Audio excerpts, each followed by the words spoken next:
Priatelia, dnes nás na našom stánku navštívilo veľké množstvo nielen ľudí, ale aj zvierat. Práve na mňa sadol nejaký motýl, ktorého sme evidentne niečím zaujali a ktorý si ma obľúbil. A som za to veľmi rád, pretože posledné 3 dni boli naozaj úžasné.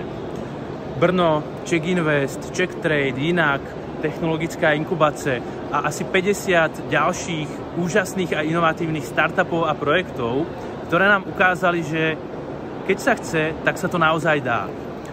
Technológie, ktoré som videl za posledné 3 dni na tejto konferencii, ma extrémne zaujali a ani som nevedel, že niečo také vlastne môže existovať, aj napriek tomu, že som silno vzdelaný človek.